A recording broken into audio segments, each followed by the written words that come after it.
സിനിമയിലേക്ക് ചെല്ലുമ്പോഴും ഈ പാട്ട് ഇടുന്നുണ്ട്. അപ്പൊ അത് ജനങ്ങൾക്ക് എത്രത്തോളം സിനിമയിൽ വരുമ്പോൾ നമുക്ക് അറിയില്ല എന്നുള്ള രീതിയിൽ പറഞ്ഞില്ല ഏട്ടാ, അത് കറക്റ്റ് ആവും. അങ്ങനെ നമ്മൾ രണ്ട് പാട്ടും കൂടി എല്ലാവർക്കും ഇഷ്ടമുള്ള രണ്ട് പാടി, കാരണം ആ പാട്ട് എപ്പോ വേണമെങ്കിലും മാറ്റാവുന്ന ഒരു ഐറ്റം വന്നിട്ടുണ്ടല്ലോ.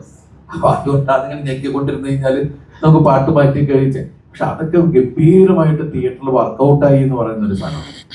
ഇതിപ്പോ ഇതിങ്ങനെ ഒരു സിനിമ, ഈ സിനിമയിൽ മാത്രമേ ഇമ്മാതിരി പരിപാടികൾ ചെയ്യാൻ പറ്റുള്ളൂ. ഇനിയിപ്പോ ധനഞ്ജയ്ക്കാണ് ഏറ്റവും ടെൻഷൻ. ധനഞ്ജയിന്റെ അടുത്ത സിനിമ എന്തായിരിക്കും എന്നുള്ളതാണ്. ഈ സിനിമ ഇപ്പൊ നമ്മൾ ലാലേട്ടനെ ഏറ്റവും കൂടുതൽ എങ്ങനെ കാണാൻ ആഗ്രഹിച്ചു, അങ്ങനെ നമ്മൾ ചെയ്തിട്ട് നമ്മുടെ വേറെ കുറച്ച് സിനിമയിലെ ചിന്തകളൊക്കെ ചിലപ്പോൾ അതിൽ വന്നിട്ടുണ്ടാവാം. അതുപോലെ എല്ലാ ആർട്ടിസ്റ്റുകളും ഓരോ സെക്കൻഡിലും പുതിയ പുതിയ കാര്യങ്ങൾ നടക്കുന്നു. ഈ സിനിമയ്ക്ക് പ്രെഡിക്റ്റ് ചെയ്യാൻ പറ്റാത്തൊരു അവസ്ഥ ഉണ്ടായി, മനസ്സിലായില്ലേ? അപ്പൊ അതൊക്കെ ഗംഭീരമായിട്ട് വർക്കൗട്ടായി. ഈ സിനിമയിൽ ഒരു നായികയില്ല, പക്ഷെ ഇവര് എനിക്ക് ലാസ്റ്റ് ഒരു നായിക തരാന്ന് പറഞ്ഞു, അതൊന്നും തന്നില്ല. പിന്നെ അപ്പൊ ടൈലന്റൊക്കെ വേറെ തരത്തില്ല. എന്തായാലും എനിവേ നമ്മളെ സംബന്ധിച്ച് ഈ പറയണ 10 ഇപ്പൊ നമ്മുടെയൊക്കെ സിനിമകൾ വന്ന 10 ദിവസം കൊണ്ട് വരുന്ന കളക്ഷൻ 3 ദിവസം കൊണ്ട് വന്ന് കയറുക എന്ന് പറഞ്ഞ പോലെ അത്രയധികം ആളുകൾ ഇത്രയും വൈഡ് റിലീസ്. ഞാൻ പറഞ്ഞില്ല, ഞാൻ അഭിനയിച്ചാൽ ഏറ്റവും കൂടുതൽ റിലീസ് സംഭവിച്ച ഒരു സിനിമയാണിത്. 450 എത്രയോ സെന്റേഴ്സിൽ 450 എത്രയോ സെന്റേഴ്സിലുണ്ടായിരുന്നു ഞാൻ. പക്ഷെ അതിനൊക്കെ ഇങ്ങനെ അത്രയൊക്കെ ചെയ്യണോ എന്ന് വെച്ചിട്ടുള്ളൊരിതാണ്. ക്രിസ്ത്യൻ ബ്രദേഴ്സ് അതുപോലെ കുറെ പടങ്ങൾ ചെയ്തു 2020. അപ്പം എല്ലാവരും മലയാളികളെല്ലാവരും അപ്പം മലയാളികളെല്ലാവരും എടുത്തു പറഞ്ഞൊരു കാര്യമാണ്, മലയാളത്തിൽ സഹോദരന്മാരായിട്ട് അല്ലെങ്കിൽ അങ്ങനെ വരുവാണെങ്കിൽ തന്നെ ഏറ്റവും കൺവിൻസിംഗ് ആയിട്ടുള്ള കോംബോ നിങ്ങളാണ് എപ്പോഴും പറയാറുണ്ട്. അപ്പൊ ലാലേട്ടനോട് റിയൽ ലൈഫിലുള്ളൊരു ആത്മബന്ധം ഈ ഒരു കോംബോയ്ക്ക് സഹായിക്കാറുണ്ട്, അല്ലെങ്കിൽ അതിന്റെ ഒരു രഹസ്യം അതാണോ? എനിക്ക് ലാലേട്ടനെ ഒരുപാട് ഇഷ്ടമാണ്. ഞാൻ ലാലേട്ടനെ അനുകരിച്ചിരുന്ന ഒരാളാണ് മിമിക്രി എന്ന സമയത്ത്. അതിനുശേഷം ഞാൻ അസിസ്റ്റന്റ് ഡയറക്ടറായിട്ട് ചെല്ലുമ്പോൾ ആദ്യമായിട്ട് ഞാൻ ക്ലാപ്പ് അടിക്കുന്നത് ലാലേട്ടൻ്റെ ഒരു ചേച്ചിയുടെ മുമ്പിലാണ്. അതിനുശേഷം ഞാൻ മിമിക്രി ചെയ്യുമ്പോൾ എനിക്ക് ലാലേട്ടൻ്റെ റിയൽ ആയിട്ടുള്ള മാനറിസംസ് ഞാൻ നേരിട്ട് കണ്ട് മനസ്സിലാക്കി ഞാൻ അതിൽ കൈയടി വാങ്ങിച്ചിട്ടുണ്ട് സ്റ്റേജിൽ.